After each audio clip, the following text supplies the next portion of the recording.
नमस्कार, welcome to SSS institute of education. मैं मनीष तिवारी आपका हार्दिक स्वागत करता हूं। आज की क्लास में हम प्रैक्टिस क्वेश्चन सॉल्व करेंगे फिजिक्स से बेस, जो कि क्लास 10th के फिजिक्स बेसिस पे क्वेश्चन लिया गया है और ये एमसीक्यू बेस्ड है, ठीक है। और यहाँ पे दो चैप्टर में कवर किया हूँ।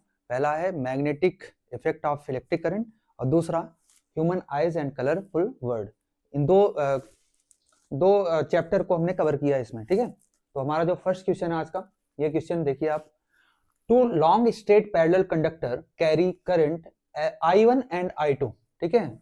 दो लॉन्ग स्ट्रेट पैरेलल कंडक्टर, दो पैरेलल कंडक्टर है, ठीक है। ये पैरेलल कंडक्टर मान लो, समझ लेते हैं इसको। ओके, ये मान लो दो पैरेलल कंडक्टर हैं, एक ये है और ये दो कंडक्टर हैं, और जिसमें करंट फ्लो कर रहा है, इसमें I1 फ्लो कर रहा है और इसमें I2 करंट फ्लो कर रहा है, ठीक है। और सेम डायरेक्शन में, डायरेक्शन भी सेम है और दोनों पैरेलल हैं। तो फोर्स जो है होगा इनके बीच में, वो क्या होगा? तो फोर्स जो है ना, दो कंडक्टर के बीच में जो फोर्स होता है, ये डायरेक्टली प्रोपोर्शनल होता है I1 इंटू I2 के। I1 इंटू I2 के डायरेक्टली प्रोपोर्शनल होता है। इसका मतलब ये तो नहीं होगा, ये और ये नहीं होगा, प्लस वाला ऑप्शन और डिवाइड वाला ऑप्शन नहीं होगा। तो ऑप्शन या तो ये हो सकता है ए और या तो सी हो सकता है। तो दो ऑप्शन यहाँ पे सही होने के चांसेस है। लेकिन ये फोर्स कैसा होगा, रिपल्सिव होगा या अट्रैक्टिव होगा, इसको समझते हैं। तो अगर ये पैरेलल है, ठीक है, पैरेलल है तो ये अट्रैक्टिव फोर्स होगा, अगर ये परपेंडिकुलर होता तो रिपल्सिव फोर्स होता, ठीक है।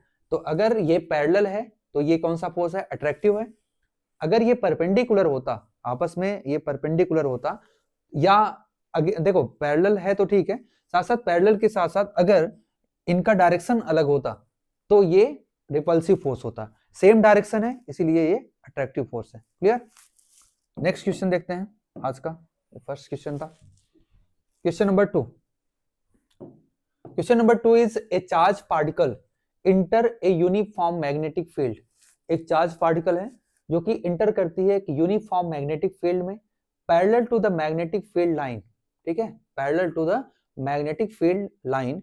The particle will move in circular path, move in a helical path, experience maximum force, continue in straight line। तो सेम केस है वही। देखो एक मैग्नेटिक फील्ड है, कोई भी मैग्नेटिक फील्ड मान लो, ये मैग्नेटिक फील्ड है, और इस मैग्नेटिक फील्ड में एक चार्ज पार्टिकल जो कि यूनिफॉर्म मैग्नेटिक फील्ड है, और इसमें एक चार्ज पार्टिकल इंटर करती है जो कि वो भी पैरेलल है। और अगर ये पैरेलल है तो ये कॉन्टिन्यूअस बनी रहेगी स्ट्रेट लाइन में, ठीक है, कॉन्टिन्यूअस बनी रहेगी स्ट्रेट लाइन में। ये पिछला क्वेश्चन का ही रिवीजन था, ठीक है, बस थोड़ा क्वेश्चन का अलग फॉर्म था। Question number 3। तो आज का जो क्वेश्चन नंबर 3 है वो क्या है? The direction of magnetic field around a straight conductor carrying conductor is given by. The direction of magnetic field around a straight current carrying conductor is given by. तो ये किसके थ्रू होता है? The direction of magnitude of field. तो ये left hand, ठीक है, Fleming का लेफ्ट हैंड रूल क्या होता है भाई? फ्लेमिंग का लेफ्ट हैंड रूल ये है।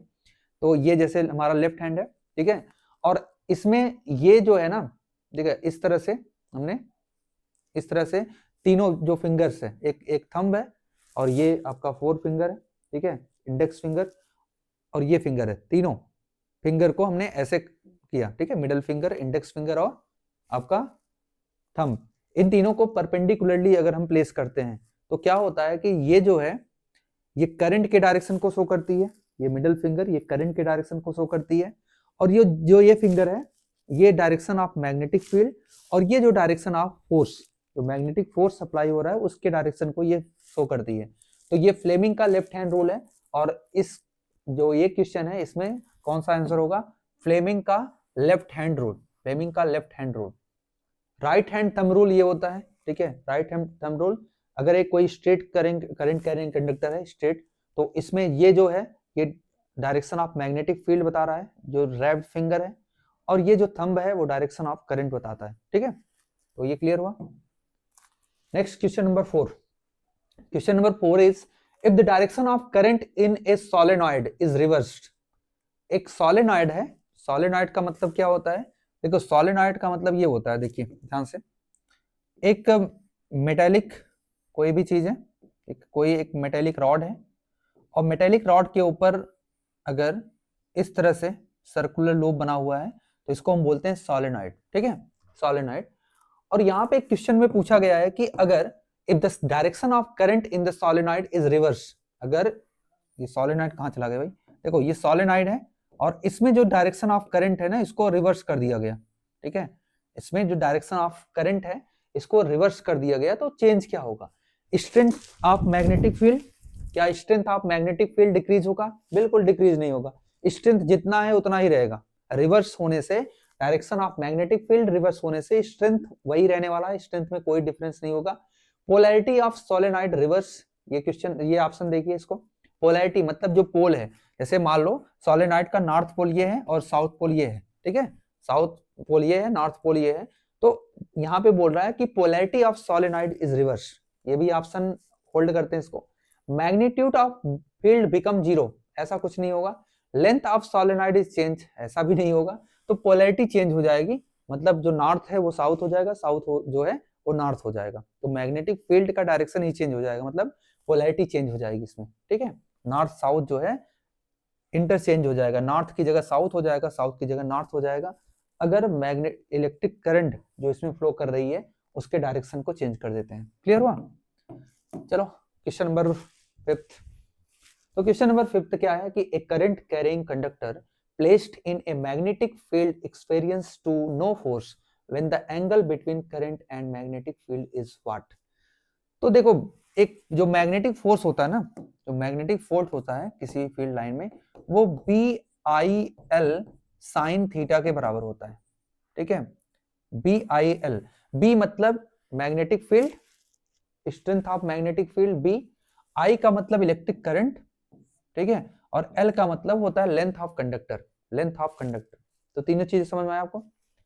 B का मतलब strength of magnetic field, I का मतलब होता है इलेक्ट्रिक करंट जो फ्लो कर रही है, L का मतलब यहाँ पे क्या है, L का मतलब लेंथ ऑफ कंडक्टर।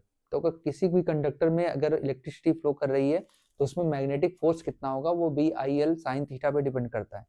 अब यहाँ पे साइन थीटा क्या है, साइन थीटा जो एंगल बिटवीन द कंडक्टर, ठीक है, एक current carrying conductor is placed in a magnetic field, एक मैग्नेटिक फील्ड है, ठीक है, एक मैग्नेटिक फील्ड है, जैसे समझो यहाँ पे एक मैग्नेट है, लेट्स से ये नॉर्थ पोल और ये साउथ पोल है, तो मैग्नेटिक जो फील्ड लाइन का डायरेक्शन है वो इधर है, ऐसे मैग्नेटिक फील्ड लाइन का डायरेक्शन है, और यहाँ पे एक कंडक्टर प्लेस किया गया है, कोई भी, जैसे एक कंडक्टर यहाँ पे प्लेस कर दिया गया इस तरह से, ठीक, मोटर के केस में ऐसा होता है, एक आर्मेचर कॉइल जिसको हम कंडक्टर बोल सकते हैं, इसको प्लेस किया गया है यहाँ पे।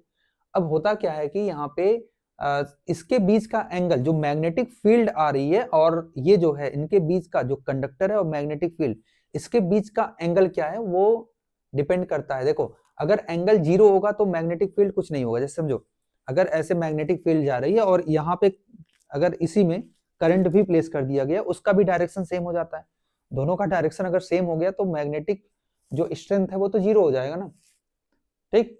तो पैरेलल, अगर हम मैग्नेटिक फील्ड के जस्ट पैरेलल इसको प्लेस कर देते हैं, मैग्नेटिक फील्ड के जस्ट पैरेलल जो आर्मेचर कॉइल है या जो कंडक्टर है उसको प्लेस कर देते हैं, तो उस केस में जो करंट है वो 0 हो जाएगा, ठीक है, मतलब मैग्नेटिक फोर्स जो है वो 0 हो जाएगा, ठीक है। यहाँ पे यही बोला है ना, current carrying conductor placed in magnetic field experience no force, कुछ भी फोर्स नहीं एक्सपीरियंस कर रहा है, तो वो किस केस में होगा, जब पैरेलल होगा। तो इसका मतलब थीटा की वैल्यू कितना होना चाहिए, 0 डिग्री, क्योंकि साइन थीटा की वैल्यू अगर 0 है, साइन थीटा की वैल्यू अगर 0 है तो साइन 0 की वैल्यू कितनी होती है, 0 ही होती है। तो 0 कब होगी भाई, साइन थीटा की वैल्यू अगर 0 है, 90 पे मैक्सिमम होगा और 0 पे मिनिमम हो जाएगा, मतलब एकदम खत्म, नो फोर्स, कोई भी फोर्स नहीं है, तो 0 इसका आंसर होगा, ठीक। 90 पे अगर यहाँ पे बोलता मैक्सिमम कब होगी, तो मैक्सिमम होता 90 डिग्री पे। Next question, which factor does not affect the magnitude of force, इसमें से कौन सा फैक्टर जो है मैग्नीट्यूड ऑफ फोर्स को मतलब यहाँ पे अफेक्ट नहीं करता on A current carrying conductor, कोई करंट कैरिंग कंडक्टर है उसमें जो मैग्नेटिक फोर्स है उसमें कौन सा यहाँ पे फैक्टर जो है मैग्नेटिक फील्ड में ये अफेक्ट नहीं करता मैग्नेटिक फोर्स का। तो आप देखो बहुत आसान है ये, एफ की वैल्यू क्या होती है अभी बताया, BIL साइन थीटा, ये चीजें होती हैं। मतलब मैग्नेटिक फील्ड डिपेंड करता है, करंट पे डिपेंड करता है, लेंथ पे और एंगल पे, इन सब में डिपेंड करता है। तो state of magnetic field, strength of magnetic field बिल्कुल करता है। लेंथ ऑफ कंडक्टर बिल्कुल ये भी करता है एल। और डायरेक्शन ऑफ मैग्नेटिक फील्ड, आगे अमाउंट ऑफ करंट, बिल्कुल अमाउंट ऑफ करंट पे भी करता है। ठीक है, डायरेक्शन ऑफ मैग्नेटिक फील्ड पे नहीं करता, डायरेक्शन ऑफ मैग्नेटिक फील्ड पे नहीं करता। ठीक है, डायरेक्शन ऑफ मैग्नेटिक फील्ड पे नहीं करता। तो ये क्लियर हुआ आपको। नेक्स्ट है क्वेश्चन नंबर 7।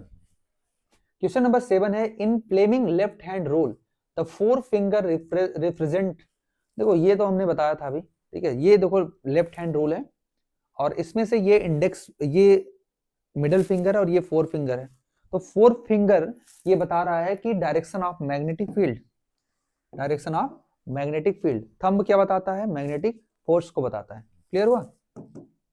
चलिए क्वेश्चन नंबर 7 हो गया। Question number 8, if the current through a straight conductor is doubled, अगर एक स्ट्रेट कंडक्टर में जो करंट फ्लो कर रहा है उसको डबल कर दिया जाए तो magnetic field produce at A point near it will be become, ये भी डबल हो जाएगा। ठीक है, अगर करंट को डबल कर दिया जाए तो मैग्नेटिक फील्ड भी डबल हो जाता है, सेम नहीं रहेगा, ये भी डबल हो जाएगा। क्यों? क्योंकि डायरेक्टली प्रोपोर्शनल होता है। ठीक है, करंट के जो मैग्नेटिक फील्ड होता है वो करंट के डायरेक्टली प्रोपोर्शनल होता है।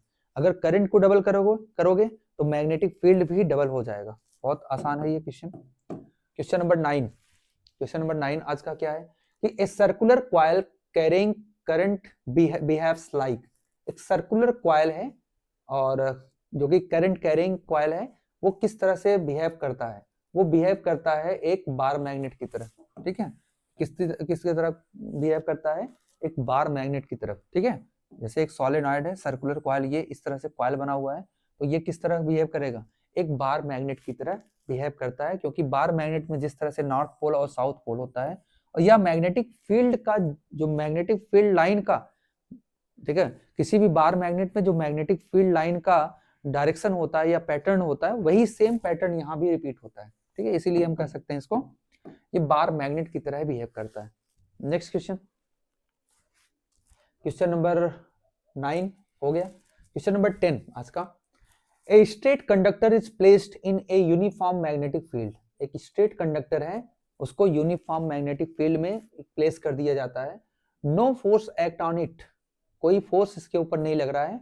Which of the following must be true, ये तो सिंपल सी बात है, magnetic field current in the conductor is zero. अगला है magnetic field is zero, conductor is parallel to the magnetic field, conductor is perpendicular to the magnetic field. तो इसका answer होगा conductor is parallel to the magnetic field. Conductor जो है, अभी तो formula बताया था ना, BIL sin थीटा, थीटा की वैल्यू जीरो होगी तो कंडक्टर पैरेलल हो जाएगा मैग्नेटिक फील्ड के। तो ये क्वेश्चन क्लियर हुआ आपको। 10th क्वेश्चन, क्वेश्चन नंबर 11 आज का। क्वेश्चन नंबर 11 क्या है? Two identical current carrying conductor है, ठीक ध्यान देना, दो आइडेंटिकल एक जैसे, आइडेंटिकल मतलब जो एक जैसे होते हैं, तो आइडेंटिकल करंट कैरिंग कंडक्टर है, are placed parallel to each other, are placed parallel to each other. अगर दो करंट कैरिंग कंडक्टर एक दूसरे के पैरेलल हैं, if both the current and distance between them are double, अगर करंट को और उनके बीच का जो डिस्टेंस है उसको डबल कर देते हो, करंट को डबल कर देते हो, उनके बीच का जो डिस्टेंस है उसको डबल कर देते हो, the force between them will be, ये फोर्स क्या होगा? फोर्स नो चेंज होगा। ठीक है, देखो बहुत आसान है, जो फोर्स है अभी आपने बताया, फोर्स जो है F = BIL sin थीटा। ठीक, तो तुम क्या कह रहे हो यहाँ पे कि जो करंट है उसको डबल कर दे रहे हो, करंट को डबल कर दे रहे हो। ठीक है, BI क्या मतलब? ये डबल कर दे रहे हो 2I, और if both the current and distance between them are double, ठीक है, इसको डबल कर दे रहे हो तो force between them will be become 4 time. ठीक है, ये क्या होगा? become 4 टाइम हो जाएगा। ठीक, ये 4 टाइम हो जाता है। ठीक है, ये क्लियर हुआ। Question number 11, question number 12, question number 12 is which statement about magnetic field line is incorrect, इसमें से कौन सा स्टेटमेंट जो है मैग्नेटिक फील्ड लाइन के बारे में वो इनकरेक्ट है? पहला, दे फॉर्म क्लोज लूप, बिल्कुल ये एक क्लोज लूप बनाती है। दे नेवर इंटरसेक्ट, ये कभी इंटरसेक्ट नहीं करती, ठीक है। और their density show field strength, ये भी सही है कि जहां पे मैग्नेटिक फील्ड लाइन की डेंसिटी होगी वहां पे फील्ड स्ट्रेंथ भी ज्यादा होगा, ये भी सही है। नेक्स्ट है they start from north pole and end at the south pole, ये नॉर्थ पोल से स्टार्ट होती है, they start from north pole and end at the south pole only. देखो ये जो वर्ड है ना ओनली, यही इस स्टेटमेंट को गलत कर रहा है, ओनली नहीं होता। क्यों? क्योंकि देखो आउटसाइड ऑफ द मैग्नेट क्या होता है, outside of the magnet magnetic field line start होती है नॉर्थ पोल से, एंड होती है साउथ पोल पे, ये तो बिल्कुल सही है। लेकिन ओनली जो लिखा है ये गलत हो गया यहाँ पे। क्यों क्यों गलत हो गया? क्योंकि साउथ पोल से स्टार्ट होती है, नॉर्थ पोल पे एंड भी होती है इनसाइड ऑफ द मैग्नेट। तो यहाँ पे ओनली नहीं बोलना चाहिए था, एक केवल वर्ड जो है इस स्टेटमेंट को गलत कर रहा है। तो यही ऑप्शन आपका सही होगा, क्योंकि आपको गलत ऑप्शन ढूंढना था। क्या? Which statement about magnetic field line is incorrect, तो ये स्टेटमेंट जो है मैग्नेटिक फील्ड लाइन के बारे में ये इनकरेक्ट है। ओके, ऑप्शन डी आपका करेक्ट है इस क्वेश्चन में, क्वेश्चन नंबर 12 का आंसर नंबर डी, ठीक है। तो नेक्स्ट क्वेश्चन आते हैं, क्वेश्चन नंबर 13, ये थोड़ा अशुभ संख्या 13 पे आते हैं, विषम संख्या जो कि है। A current carrying circular coil behaves like a bar magnet because, ये देखो एक करंट कैरिंग सर्कुलर कॉइल है, ये एक बार मैग्नेट की तरह बिहेव करता है। क्यों? इट प्रोड्यूस हीट, ऐसा कुछ नहीं है, प्रोड्यूस हीट वूट नहीं करता। अगला, it produce a uniform electric field, it produce magnetic field similar to the magnet, it store electric charge. यहाँ पे ये ऑप्शन सही है कि it produces magnetic field similar to the magnet, ठीक है, बार मैग्नेट की सिमिलर ही ये मैग्नेटिक फील्ड प्रोड्यूस करता है, ठीक है। नेक्स्ट क्वेश्चन है क्या है कि the magnetic field at the centre of current carrying circular loop. देखो ये क्वेश्चन जो है ना, आप इस क्वेश्चन का आंसर प्रॉपर्ली हमने दिया है, ठीक है, डायग्राम के थ्रू। एक वीडियो था मैग्नेटिक फील्ड एंड, मतलब मैग्नेटिक फील्ड का जो क्वेश्चन था मैग्नेट का, ठीक है, मैग्नेटिज्म हमने पढ़ाया इस वीडियो इस सीरीज में, और वहां पे प्रॉपर्ली हमने डिस्कस किया है कि किस तरह से ये जो मतलब बार मैग्नेट का जो पैटर्न बनता है तो क्यों बनता है, ठीक है, इसको हमने प्रॉपर्ली एक्सप्लेन किया हुआ है, तो इसको आप देख सकते हो वहां पे जाके। तो क्वेश्चन नंबर 13 क्या है, 13 तो हो गया। क्वेश्चन नंबर 14 पे आते हैं। Question number 14 is say that the magnetic field at the centre of A current carrying circular loop depend on all except, तो इसमें से किस पे डिपेंड होगा? एक्सेप्ट मतलब यहाँ पे देखो क्वेश्चन में थोड़ा सा चेंज किया है, क्या कि यहाँ पे बोला है कि carrying circular loop depend on all except, मतलब किस पे डिपेंड नहीं होगा ये पूछ रहा है एक्चुअल में, ठीक है। क्वेश्चन बनाने का तरीका देखिए आप, एक्सेप्ट मतलब इनमें से किस कौन सा, मतलब सब पे डिपेंड हो रहा है लेकिन एक पे डिपेंड नहीं हो रहा है, ठीक है, के सिवाय। रेडियस ऑफ लूप, तो रेडियस ऑफ लूप पे डिपेंड होगा कि नहीं। करंट इन द लूप, ये तो सही है, current in the loop depend होता है। नंबर ऑफ टर्न पे डिपेंड होता है, डायरेक्शन ऑफ करंट पे भी डिपेंड होता है। रेडियस ऑफ लूप पे डिपेंड नहीं होता, किस पे डिपेंड नहीं होता? रेडियस ऑफ लूप पे डिपेंड नहीं होता, सब पे डिपेंड होता है, ठीक है। आप अगर पढ़े होगे इसको, तो current in the loop, current जो है सर्कुलर लूप में जितना करंट फ्लो कर रहा है उस पर डिपेंड जरूर होता है। नेक्स्ट है नंबर ऑफ टर्न्स पे डिपेंड होता है, जितना नंबर ऑफ टर्न पड़ता है, देखिए जितना नंबर ऑफ टर्न होगा उतना ज्यादा मैग्नेटिक फील्ड मतलब मैग्नेटिक स्ट्रेंथ हो जाएगा। डायरेक्शन ऑफ करंट पे भी डिपेंड होता है, डायरेक्शन ऑफ करंट को चेंज करने से पोलैरिटी चेंज हो जाती है, नॉर्थ पोल साउथ पोल हो जाता है और साउथ पोल नॉर्थ पोल हो जाता है, ठीक है। नेक्स्ट है question number 15। Question number 15 is why does a soft iron core increase the strength of an electromagnet. क्यों जो सॉफ्ट आयरन कोर है, मतलब ये जो आयरन कोर यहाँ पे इलेक्ट्रोमैग्नेट जो है, इसमें जो आयरन कोर रखा जाता है बीच में, ये किस तरह से ये स्ट्रेंथ ऑफ इलेक्ट्रोमैग्नेट को इंक्रीज कर देता है? तो इसका आंसर क्या होगा? देखो ये इंक्रीज करंट, ऐसा कुछ नहीं होता, ये करंट को इंक्रीज नहीं कर रहा है। Next, it has high resistance भी नहीं है। इट गेट इजिली मैग्नेटाइज्ड, बिल्कुल ये इजिली मैग्नेटाइज हो जाता है, ठीक है। जो आयरन है, आयरन का जो रॉड बीच में रखा गया है, ये इजिली जब मैग्नेटिक फील्ड एक फ्लो होगा तो ये इजिली मैग्नेटाइज हो जाएगा, मतलब ये भी देखो करंट में तो मैग्नेटिक फील्ड फ्लो ही कर रहा है, साथ साथ ये भी मैग्नेटाइज हो गया, और अगर ये मैग्नेटाइज हो गया तो हम कह सकते हैं कि मैग्नेटिक फील्ड का स्ट्रेंथ अपने आप ही इंक्रीज हो जाएगा, that is the reason behind this. Next question, question number 16। Question number 16 is the function of the iris. देखो अभी तक 15 क्वेश्चन हमने मैग्नेटिक फील्ड के ऊपर कराया, ठीक है, magnetic effect of electric current के ऊपर। नेक्स्ट जो आगे जो क्वेश्चन है वो होगा आइज के ऊपर, ठीक है, human eyes and colourful word के ऊपर। तो ये क्वेश्चन देखिए, फर्स्ट क्वेश्चन अभी का 16th क्वेश्चन है जो कि human eyes and colourful world का फर्स्ट क्वेश्चन है। तो हमारा जो 16 क्वेश्चन क्या है, the function of iris in the human eyes is to. तो फंक्शन ऑफ आइरिस क्या होता है ह्यूमन आइज में, तो ह्यूमन आइज हमने प्रॉपर्ली डिस्कस किया है, वहां पे आप देख सकते हो, लेकिन मैं थोड़ा सा एक्सप्लेन करता हूँ। आइरिस का फंक्शन दो होता है, एक तो ये इंटेंस ऑफ लाइट को रेगुलेट करती है। लाइट किससे इंटर करती है, प्यूपिल के थ्रू, प्यूपिल के थ्रू इंटर करती है, लेकिन प्यूपिल के साइज को कम या मतलब छोटा या बड़ा कर सकता है।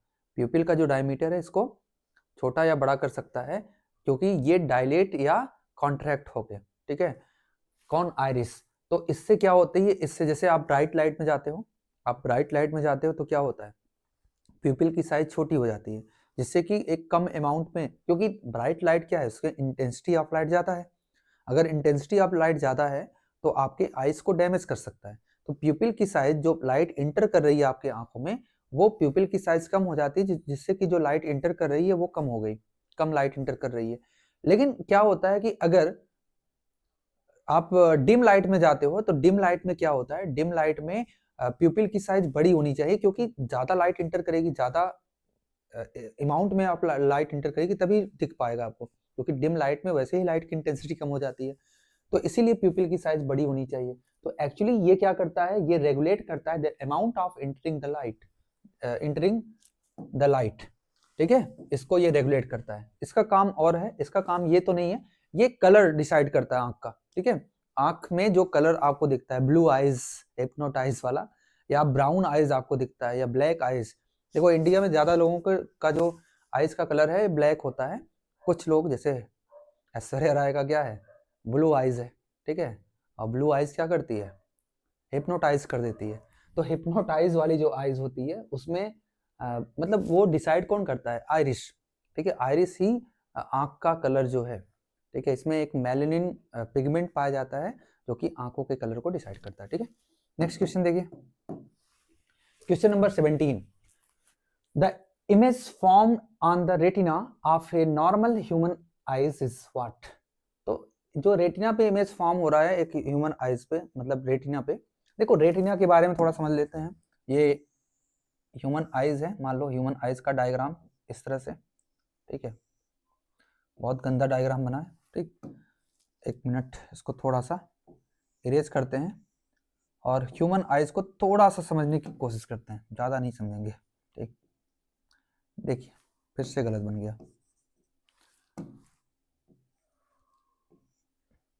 और ये मान लो ये ह्यूमन आइज का एक डायग्राम है, और यहाँ पे ये लेंस है, ये लेंस है, और ये रेटिना है, ठीक है, रेटिना है, दिस इज रेटिना, और यहाँ से ऑप्टिकल फाइबर भी है, ठीक है, ऑप्टिकल फाइबर भी निकला हुआ है। और देखो रेटिना जो है ना, रेटिना पे कई पॉइंट्स होते हैं, ठीक है, जो एक होता है ब्लाइंड स्पॉट होता है, एक येलो स्पॉट होता है, ठीक है, येलो स्पॉट, जहाँ पे इमेज अगर बन रहा है येलो स्पॉट पे तो आपको क्लियरली दिखेगा, लेकिन अगर ब्लाइंड स्पॉट पे बन रहा है तो आपको नहीं दिखेगा, क्योंकि ब्लाइंड स्पॉट कहाँ होता है, जहाँ से जो ऑप्टिकल नर्व है ह्यूमन मतलब रेटिना में इंटर करती है, ह्यूमन आइज में इंटर करती है ऑप्टिकल नर्व, वहाँ पे क्या होता है, ब्लाइंड स्पॉट बन जाता है, वहाँ से आपको दिखाई नहीं देगा अगर वहाँ पे इमेज बनता है।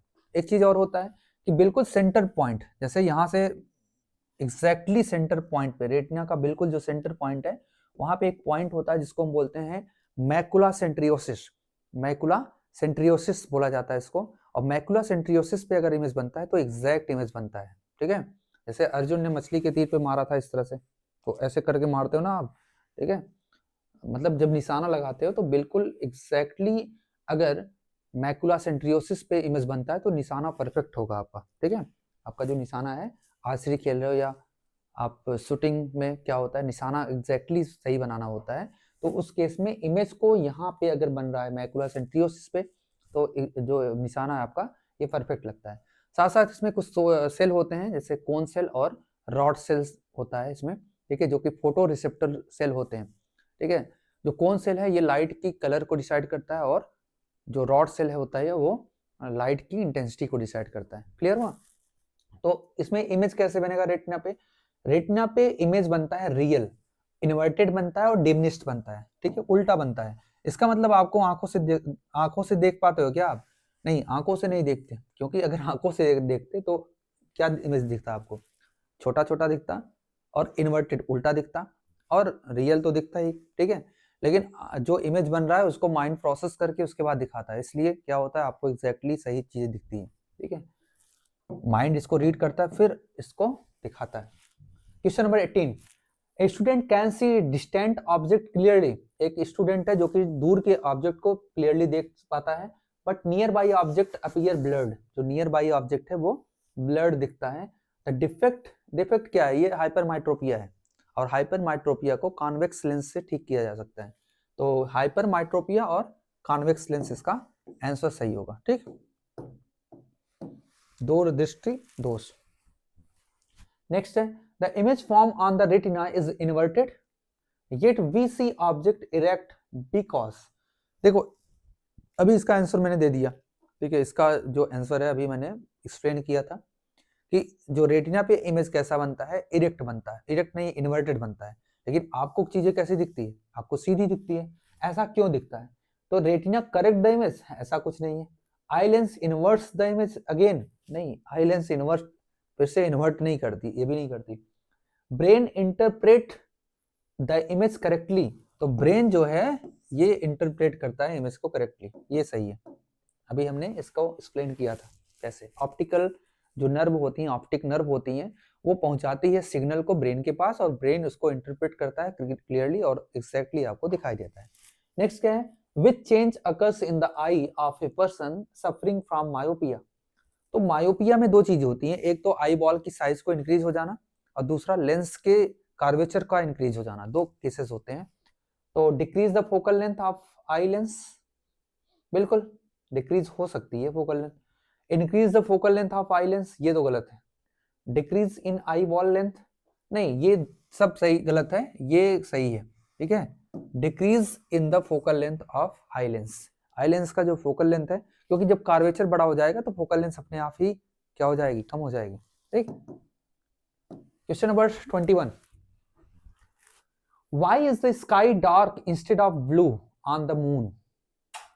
ठीक है, why is the sky dark instead of blue on the moon. Moon पे क्यों स्काई जो है डार्क दिखता है इंस्टेड ऑफ ब्लू? देखो मून पे एटमॉस्फेयर इतना ज्यादा है नहीं, ठीक है, और एटमॉस्फेयर ही क्या करती है? एटमॉस्फेयर क्या करती है? लाइट को स्कैटर करती है। लाइट के जो कलर हैं अलग अलग, ठीक है, जैसे विवग्योर है तो पहले वायलेट स्कैटर्ड होता है, फिर इंडिगो स्कैटर्ड होता है, फिर ब्लू स्कैटर्ड हो जाता है। तो आपके आंखों के आसपास ब्लू स्कैटर्ड हो रहा है, इसीलिए आपको स्काई ब्लू दिखता है, ठीक है।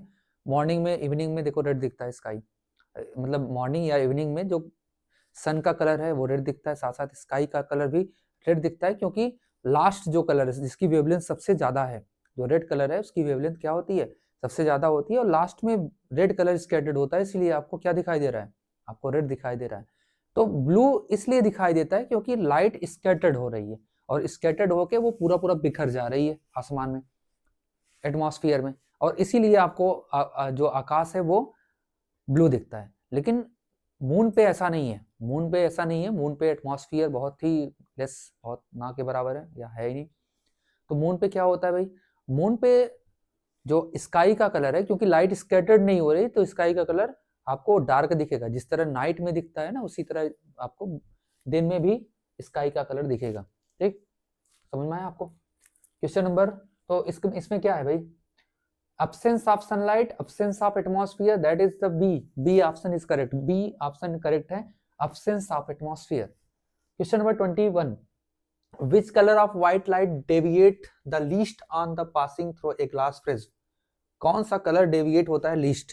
भाई जिस कलर की जो वेवलेंथ है सबसे ज्यादा होगी वो लीस्ट मतलब सबसे कम डेविएट होगा, ठीक। किस कलर की वेवलेंथ सबसे ज्यादा होती है? रेड कलर की। तो रेड कलर जो है डेविएट नहीं होता, बहुत कम डेविएट होता है। और सबसे ज्यादा डेविएट कौन होगा? सबसे ज्यादा होगा वायलेट कलर, क्योंकि इसका वेवलेंथ क्या होती है, इसकी वेवलेंथ कम होती है, ठीक है। और साथ साथ जो रेड कलर है ना, स्कैटर्ड भी बहुत कम होता है। आप देखो सिग्नल में, जो रेलवे का सिग्नल होता है वहां पे रेड सिग्नल होता है, तो ठीक है, रेड सिग्नल होता है इसलिए, ठीक है, क्लियर हुआ, समझ में आया आपको? तो रेड सिग्नल होता है इसलिए डेविएट नहीं होता, ठीक है, क्लियर हुआ। नेक्स्ट क्वेश्चन देखो 20। During the sunset the sun appears red because, during sunset sun appear red because blue light reaches the sky, red light scattered more, shorter wavelength are scattered away, dispersion occurs in atmosphere, ठीक है, ये सही है, red light जो है ये सही होगा। 23, अरे ये तो कलर चेंज है। The phenomena responsible for the twinkling of star is atmospheric reflection, ठीक है, ट्विंकलिंग ऑफ स्टार जो है ये एटमॉस्फेरिक रिफ्लेक्शन है, एटमॉस्फेरिक रिफ्लेक्शन, ठीक है, समझ में? ट्विंकलिंग ऑफ स्टार जो है, देखो एटमॉस्फेयर जो है आपका ये कांस्टेंट नहीं होता, ठीक है, एटमॉस्फेयर से रिफ्लेक्शन जो हो रहा है वो कांस्टेंट नहीं हो रहा है, ये क्योंकि एटमॉस्फेरिक कंडीशन लगातार चेंज होती रहती है, फिकल करती रहती है, चेंज होती रहती है, बिकॉज डेंसिटी ऑफ एयर कभी ज्यादा होता है कभी कम हो जाता है। तो जो अपेरेंट पोजीशन है स्टार की ये बदलती रहती है, जो अपेरेंट पोजीशन है, क्योंकि स्टार की जो पोजीशन हमको दिखती है वो अपेरेंट पोजीशन दिखती है, उसकी रियल पोजीशन नहीं दिखती। तो अपेरेंट पोजीशन उसकी चेंज होती रहती है, कभी स्टार दूर दिखता है कभी पास दिखता है थोड़ा सा, ठीक है, वैसे एक्चुअल पोजीशन से दूर हमेशा दिखता है, लेकिन जो अपेरेंट पोजीशन है वो कभी कभी पास दिखता है कभी कभी दूर दिखता है। जब दूर दिख रहा है तो वो डिम लाइट है, जब पास दिख रहा है तो ब्राइट लाइट है। तो ब्राइट डिम लगातार ऐसे होता रहता है because of atmospheric condition is not constant, it fickle continuously, it change continuously, so that is reason behind this atmospheric reflection behind the twinkling of star, twinkle twinkle little star, ठीक। next question 24, question number 24 is why does blue color scatter more than red color? तो blue colour क्यों scattered होता है, इसका answer बहुत आसान है, wavelength, ठीक है, जो ब्लू कलर है उसका वेवलेंथ शॉर्ट होता है compare to red colour, red colour का वेवलेंथ ज्यादा लॉन्गर होता है कंपेयर टू ब्लू कलर, तो इसका आंसर ये हो जाएगा शॉर्टर वेवलेंथ, जो ब्लू लाइट होता है उसका जो वेवलेंथ होता है वो शॉर्टर होता है, ठीक है। क्वेश्चन नंबर 25 जो कि आज का आखिरी क्वेश्चन है, ठीक है, और आखिरी क्वेश्चन को समझते हैं। विच of the following statement is incorrect, आखिरी क्वेश्चन वो भी इनकरेक्ट वाला, तो देखते हैं इनकरेक्ट क्या है। Cones are responsible for colour vision, बिल्कुल सही है, अभी तो बताया आपको, जो कोन है ये रिस्पॉन्सिबल होगा कलर विजन के लिए, ठीक है। Rods are sensitive to dim light, ये भी सही है, जो रॉड है ये इंटेंसिटी ऑफ लाइट या डिम लाइट के लिए क्या होता है, रिस्पॉन्सिबल या सेंसिटिव होता है। Blind spot has no photo receptor, ये भी सही है। Iris focuses light on retina, नहीं लेंस फोकस करता है यार, आइरिस थोड़ी फोकस करेगा, ठीक है, तो इसका आंसर होगा डी। तो आज के लिए इतना ही, और thank you for watching this and like share and subscribe our channel, ये कभी मत भूलना, ठीक है, सब चीज भूल जाना, लेकिन लास्ट वाला जो पॉइंट है, like share and subscribe our channel, okay, thank you.